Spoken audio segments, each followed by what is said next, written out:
এরে আল্লাহর বান্দা, তুমি চতুর্মুখী দুর্বল, খানার বেলায় দুর্বল, ঘুমের বেলায় দুর্বল, মেধার বেলায় দুর্বল, দুনিয়ার লাইনেও দুর্বল, তুমি আখিরাতের লাইনে দুর্বল। এখন যদি তুমি জান্নাতের পথে চলতে চাও, একা একা চলা যাবে না, তোমার সাহায্য নিতেই হবে। সাহায্য ছাড়া চলার কোনো রাস্তা নাই। তুমি কোরআন পড়তে জানো না, নবীর সুন্নত কোনটা বুঝো না। এখন যারা সুন্নত জানে, কোরআন জানে, তাদের কাছে যেতেই হবে। ওলামায়ে আহলে হকের পরামর্শ ছাড়া চলার উপায় নাই। সাহায্য ছাড়া চলা যাবে না। সাহায্য তুমি কার থেকে নিবারে বাবা? এমন একজন থেকে সাহায্য নাও যার মধ্যে কোনো অভাব নাই, যার পেছনে কোনো স্বার্থ নাই। দুনিয়াতে নজর করে দেখলাম স্বার্থ ছাড়া কোনো মানুষ দুনিয়াতে নাই। আছে?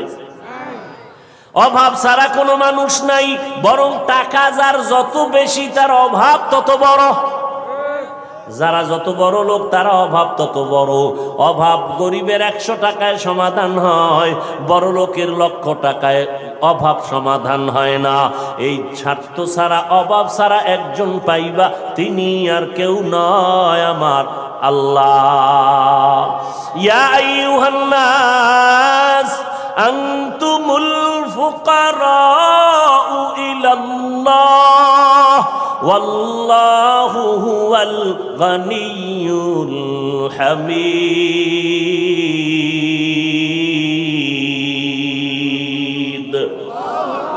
गर तवक्कुल मी कुनी हर सुबह शाम, मेरा सनद रिज़्क़ तू अज़ला मकाम।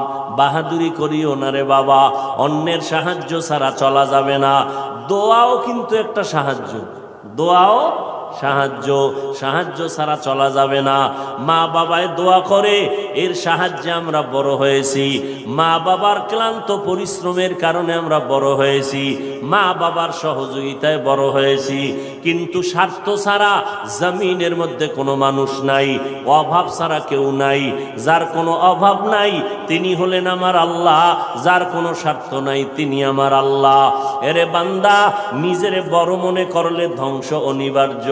আল্লাহর এক বান্দা বড় আবেদ, আমার নবী সাহাবায়ে কেরামদের ঘটনা শুনাইতেছেন। বড় আবেদ, বনি ইসরাইলের ভেতরে নাম বড়, নাম ডাক বেশি, এত ইবাদত করতেছে। একদিন সিদ্ধান্ত নিয়ে নিল, ঘরের মধ্যে থাইকা ইবাদত একুরেট হয় না, মানুষের সাথে চলাফেরা, মন মানসিকতা নষ্ট হয়ে যায়। সিদ্ধান্ত নিয়া পাহাড়